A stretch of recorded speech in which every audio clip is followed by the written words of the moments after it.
முதலமைச்சராக வேண்டும் என்பதை தவிர வேறு எதையும் விஜய் தெரிவிக்கவில்லை என திராவிடர் கழக தலைவர் கி வீரமணி கூறியிருக்கிறார்.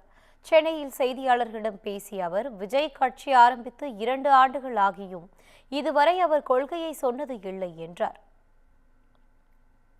திராவிடர் கழகம் எதை எப்போ சொல்லணுமோ அப்போ செய்வார்கள். செய்ய வேண்டிய கருத்தை செய்யக்கூடிய அளவிற்கு இருப்பார்கள்.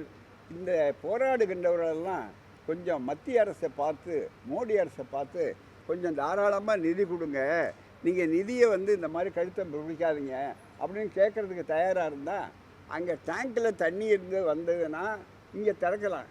டேங்கில் தண்ணி வராமையே ஏற்றாமையே குழாயை திறந்தோம்னு சொல்கிறவங்க குழாயை திறக்கிறதுக்கு பதிலாக டேங்கில் தண்ணி நிரப்புறதுக்கு என்ன வழிங்கிறதுக்கு முதல்ல அவருடைய சக்தியை கேட்கணும். எப்பவுமே ஒரு தேர்தல் நெருங்கும் போது தங்களுடைய கோரிக்கையை கொஞ்சம் நெருக்கணும்னா தேர்தல் அறிக்கையில் அதை செய்வாங்கன்னு சொல்கிறது வழக்கமான வாடிக்கை. அது அவருடைய குறைபாடுகள் சொல்லுகிறார்கள். எந்த அரசு வந்தாலும், எந்த கட்சி, இந்த கட்சி இல்லை, எந்த அரசு வந்தாலும் 100க்கு 100 மக்களை குறையில்லாமல் வைத்து கொண்டிருக்கிறோம் என்று சொல்ல முடியாது. போகாமல் குறைகள் இருப்பாங்க. ஆனால் அதில் என்னென்ன முடியுமோ அதை ஜனநாயகத்தில் செய்வார்கள். முதல்ல இந்த அரசு என்னென்னா, இத்தனை குரலை கொடுக்கறதுக்கு அனுமதி கொடுக்குறாங்க பாருங்கள். போராட்டம், கூப்பிட்டு பேசுறது, அழைக்கிறது, அமைச்சர்கள் பேசுறது, இந்த உரிமையை இந்த இயக்கம் தவிர, இந்த அரசை தவிர வேறு எந்த அரசும் கொடுக்காது. அதுவே ஜனநாயகத்தை கைதட்டாதுங்க. இது என்ன சாதாரண பொதுக்கூட்டம் இல்லை. இது அவருக்கு பதில் சொல்லிகிட்டு இருக்கிறேன். நன்றி. அதை வணக்கம். வேற அப்புறம் வேற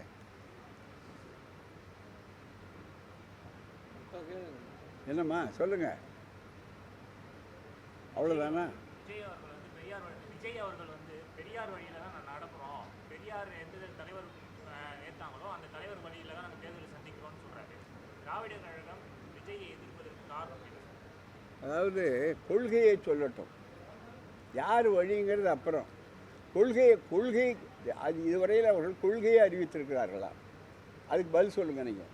இதுவரையில் அந்த கட்சி கொள்கை என்னன்னு சொன்னால் தான் பெரியார் வழியா, பெரியார் வழி இல்லையா, அல்லது பெரியார் வழின்னு சொல்லிவிட்டு வேறு ஒரு வழிக்கு போனால், ஈரோட்டுக்கு போகிறதுக்கு பதிலாக நான் அதுக்கு பதிலாக டெல்லிக்கு போகிறேன்னு வேறு பக்கம் திரும்பிட்டு போனால் அது பெரியார் வழி தான் அப்படின்னு அவர் உட்காந்து சொல்கிறாருன்னா, சொல்கிற ஒரு சிந்தனைக்கு அவரை பற்றி ஆராய்ச்சி பண்ணணும்.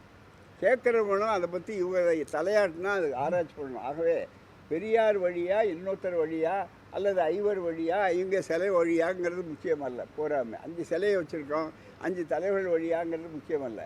கொள்கையை முதல்ல சொல்லட்டும். அவர் கட்சிக்கு என்ன கொள்கை? இதுவரையில் கொள்கையை சொல்லியிருக்காரு. இடத்த நான் அறிவிப்பேன், போட்டி அறிவிப்பேன்னு சொல்லியிருக்காரு தவிர கொள்கை என்ன? ஒரு கட்சி ஆரம்பித்து 2 வருஷத்துக்கு மேலே ஆச்சு. அப்போ இதுவரையில் இதுதான் என்னுடைய கொள்கைகள்.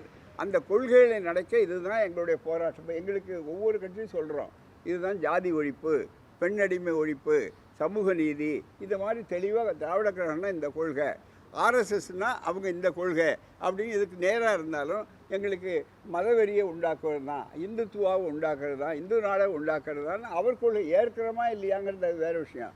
அது மாதிரி இதுவரையில் அந்த நபர், நீங்கள் சொல்கிறவர் ஏதாவது கொள்கையை சொல்லட்டும், அப்புறம் அவர் போகிறது அந்த வழியாக அல்லது தவறான வழியான்னு நாங்கள் சொல்லுவோம். அதுதான் மிக முக்கியம். ஆமாம் ஆமாம். அதில் என்ன அர்த்தம்? இன்னும் முடிவு பண்ணலன்னு அர்த்தம். முதலமைச்சர் ஆகணுங்கிற ஒரு முடிவை தவிர அவருக்கு வேறு எந்த கருத்தும் இல்லை. அதுதான் முக்கியமானது. நேரடியாக அதுதான்.